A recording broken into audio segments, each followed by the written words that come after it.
stop.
Good afternoon and welcome aboard the Missionary Ridge Local. On our trip today, we'll be going over 4 bridges and through 1 pre-Civil War tunnel. For those of you who have ridden with us before, welcome back. For those of you who haven't, we're going in the wrong direction. It's an easy enough fix. We're just going around the Y. That's spelled W-Y-E, and you can think of it as a very large 3-point turn for a train. So we're going to pull forwards a little bit, and then go backwards a little bit, and then pull forwards again in front of Grand Junction and onto our main line.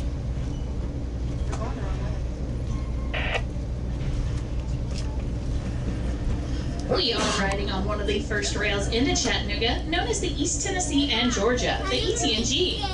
The line was completed in 1859 and traveled from Knoxville to Chattanooga. Over the years, the line would combine with several others to become the Southern Railroad Company and would remain the Southern Railroad until the mid-1950s. Southern would abandon the 3-mile stretch we're traveling on now and built the railway just to the north. That line is still in use by Norfolk Southern today.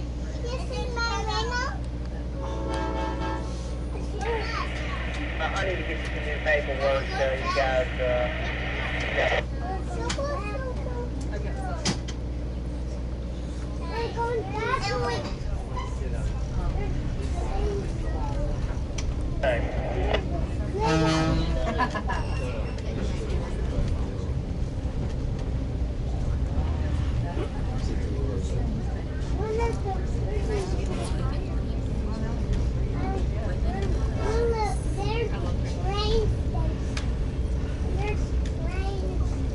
Signal is activated and the tail track is clear.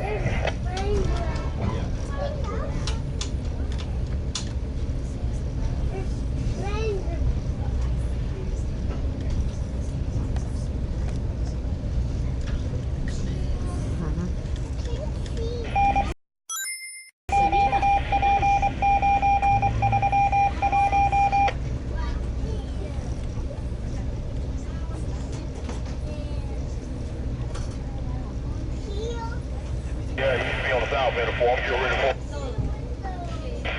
How did you get on the south end? No, it's nothing.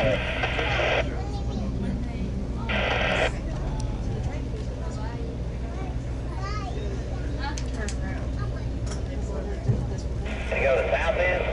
South end, yeah. I'm on this. I'm on the 7553. I'm getting ready to pull all this. Thanks, man. South end.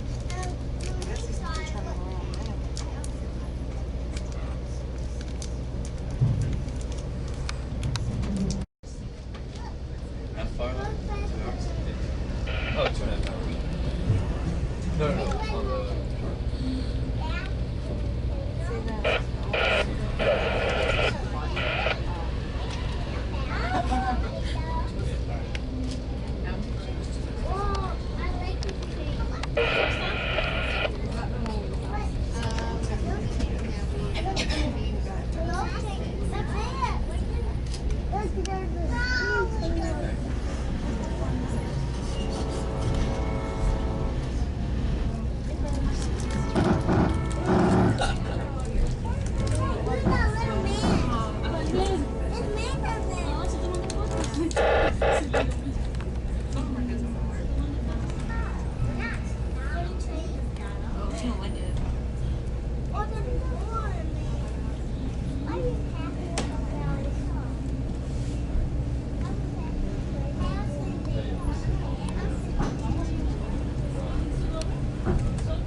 Valley Train 100, engine 1829, 50-yard limit, Pleasant Branch Junction out.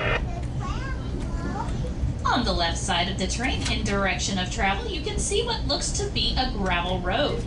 This is where the original 1859 right-of-way was built. Due to flooding over the years, the track was raised to its current height. Also coming up on the left will be a clearing with a white sign, and beside it a tree with a yellow band painted around it. This is the water line from the Great Flood of 1867. The water reached 9 feet above ground level and washed away the wooden decking of the bridge spanning South Chickamauga Creek. All that's left from that bridge are the stone piers.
Our second bridge crosses over the Western and Atlantic Line, the W&A. Built in 1850 by the state of Georgia, Georgia still owns that line and leases it out to CSX. The W&A is most famous for one of the boldest heists during the Civil War, the Andrews Raid, more commonly known as the Great Locomotive Chase.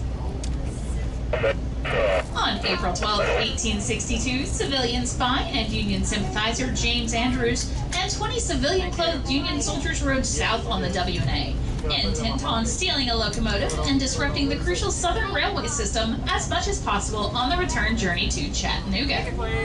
The crew made their move when the train stopped for breakfast in the town of Big Shanty, now Kennesaw, Georgia, and despite being in full view of Confederate Camp McDonald, Andrews and his men were able to steal the locomotive General. The General's conductor, William Fuller, noticed his train leaving without him, rallied his men, and pursued the train, first on foot, then by pushcart, and finally on the locomotive Texas. Because the Texas was facing south in the wrong direction, Fuller and his men made the chase completely in reverse. The General would eventually run out of fuel and water just north of Ringgold, Georgia, about 13 miles south of here. The men fled into the woods, hoping to avoid capture, but it was no use. All were captured and imprisoned within the week. 8 of those raiders, including Andrews, were taken to Atlanta, tried, and hanged as spies. Many of the 20 soldiers would go on to receive the first Congressional Medals of Honor, with the exception of Andrews, as he was a civilian and ineligible for the award.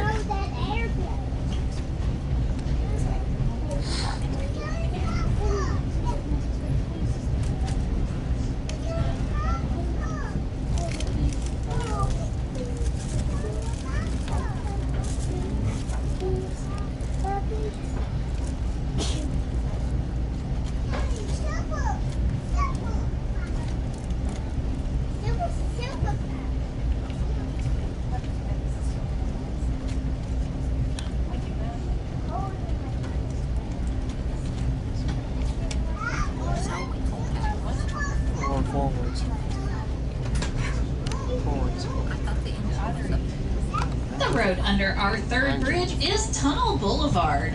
The road originally went through a tunnel, hence the name. When Southern abandoned this section of track, the top of the tunnel was taken off to avoid maintenance costs. The Tennessee Valley Railroad Museum built the bridge to span the gap, so now Chattanooga has Tunnel Boulevard with no tunnel.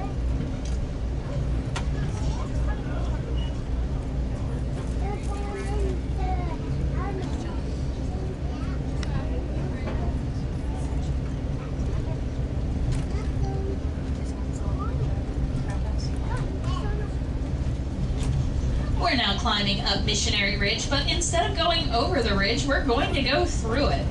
In just a few minutes, we'll pass through the Missionary Ridge Tunnel, also known as the Whiteside Tunnel. The tunnel was completed in 1858 and is 986 feet in length, just 14 feet shy of 1,000 feet.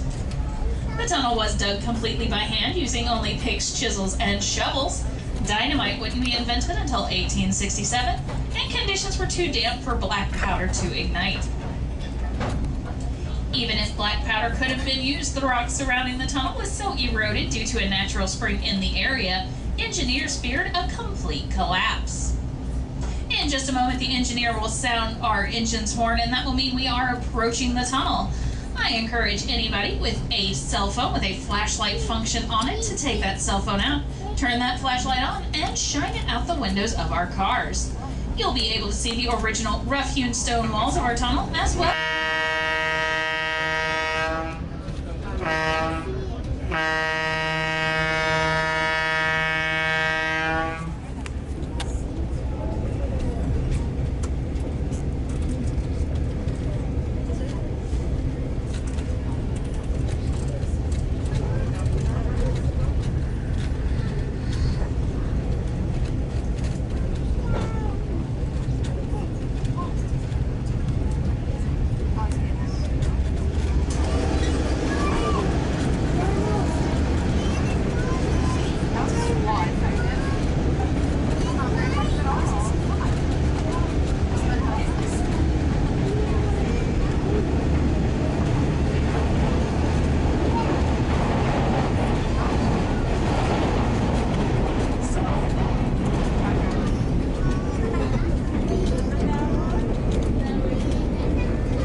Tunnel played an important role in Chattanooga's history. In 1878, the entire city was quarantined due to a yellow fever epidemic.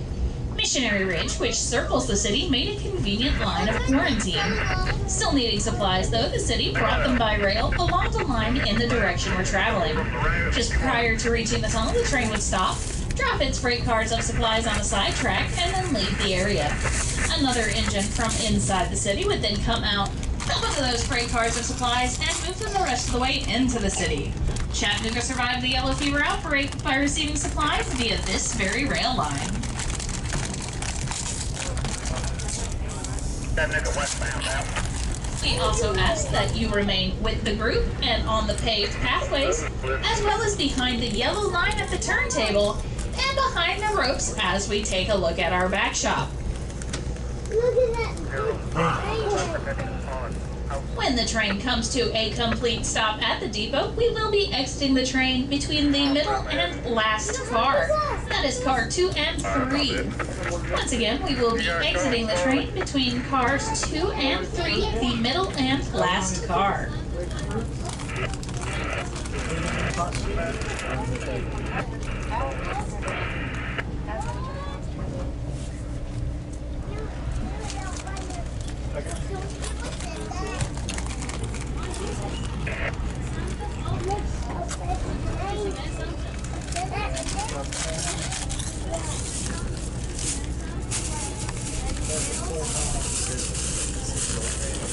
There you go. 229, 229, 3 p.m. Hotel Brown.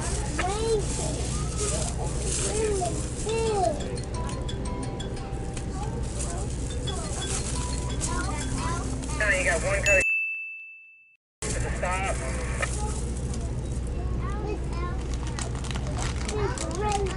This is the end of the trip. Coming up that road between class 1 and class 2. So we're gonna lay over and we have to get back in. Do the necessary, we'll take it back to the head end.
That will indicate that we are balanced and ready to turn.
may look like he's leaving us, I promise you he is not.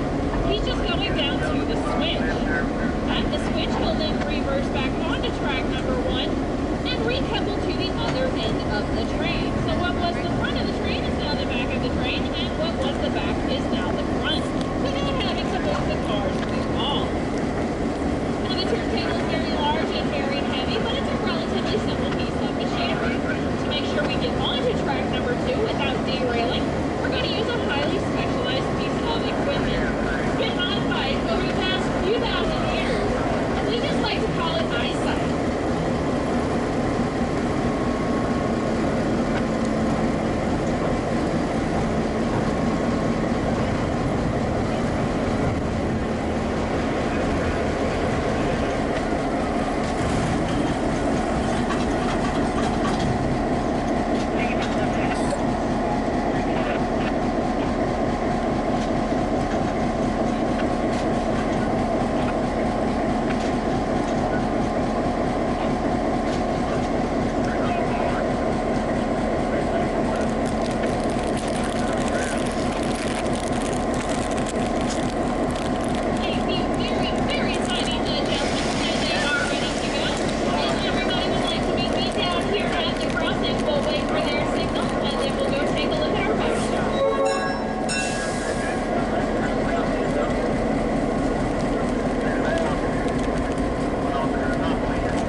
repairs and restoration.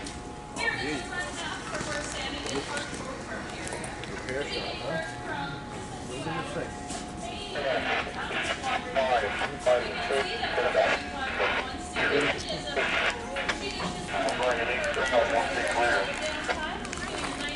I'll wait outside with you. but she is put back to use in March. Now the same is with passenger estimates live for future generations. It's not unreasonable to think that with rising fuel costs and environmental factors, the railway might once again be a viable means of transportation in this country. Now we're able to do all of this because of y'all.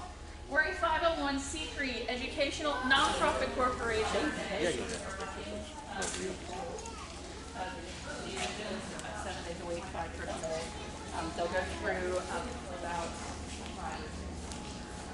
this year.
Thank you much.